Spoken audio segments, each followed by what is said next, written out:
ঘড়িতে এখন সকাল ৯টা বাজে আর আমরা আছি নৈহাটি স্টেশনের বাইরে।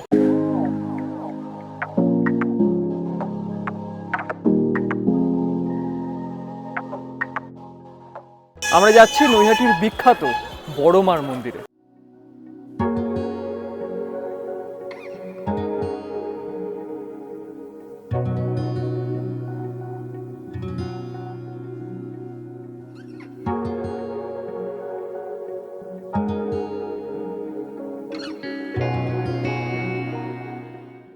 Good morning everyone. সকাল এখন ৯টা বাজে। স্টেশন থেকে মিনিট 10-এর হাঁটা পথ, আর স্টেশনের বাইরে বেরোলেই কিন্তু আপনারা প্রচুর টোটো রিক্সা এগুলো পেয়ে যাবেন। মিনিট 10 হাঁটার পরই আমরা পৌঁছে গেছিলাম বড়মার মন্দিরের সামনে। পৌঁছে দেখলাম মায়ের পুজো দেওয়ার জন্য ভক্তদের একটা বিরাট লাইন পড়েছে। এই হচ্ছে বড়মার মন্দির, যার বাইরে বড় বড় করে লেখা রয়েছে ধর্ম হোক যার যার, বড়মা সবার। চলুন জেনে নিই এখানে কত টাকার পুজো দেওয়ার ডালা পাওয়া যায়। আমাদের এখানে ডালা সিস্টেম হচ্ছে আলতা, সিঁদুর, মোমবাতি, ধূপকাঠি, 108-এর মালা, মিষ্টি, মায়ের চেলি কাপড় সব কিছু দিয়ে 100 টাকা।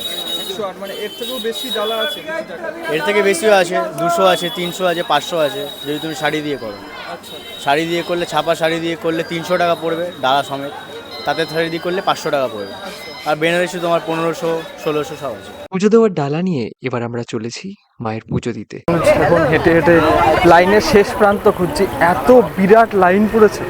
লাইনের শেষ প্রান্তে দাঁড়িয়ে তার শুরু আর দেখা যাচ্ছিল না। লাইনটা সত্যিই বিরাট বড়, প্রায় 1.5 কিলোমিটার তো হবেই এখন আমরা মন্দিরের থেকে দূরে। আমরা আসার পর কিন্তু এই লাইন আরও বিরাট আকার নিয়েছে। আজকে গুরু পূর্ণিমা বলে হয়তো একটু বেশি ভিড়, কেন যে লাইন পড়েছে, অনেকের সাথে কথা হচ্ছিল, তারা বলে প্রতিদিন মানে সাধারণত এতটা লাইন পড়ে না, ভিড় হয় কিন্তু এতটা ভিড় হয় না।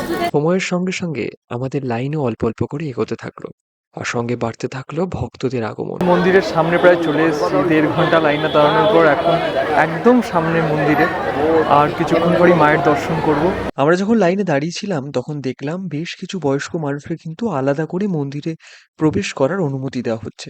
এটি বেশ ভালো উদ্যোগ। আরও একটা কথা, মন্দিরের ভেতরে কিন্তু ফটোগ্রাফি কিংবা ভিডিওগ্রাফির কোনো অনুমতি নেই, তাই আমরাও করিনি। যারা এখনো বড়মার মূর্তি স্বচক্ষে দর্শন করেননি তাদেরকে এটুকুই বলার যে মায়ের মূর্তি দর্শন করলে বুঝতে পারবেন যে কিসের টানে লক্ষ লক্ষ ভক্তরা ছুটে আসে মায়ের কাছে, কেন মায়ের জন্য পাগল হয়ে ওঠে ভক্তরা। এ অনুভূতি অনুভব করার আমি মুখে বলে আপনাকে বোঝাতে পারবো না। জয় বড়মা, ধর্ম হোক যার যার, বড়মা সবার।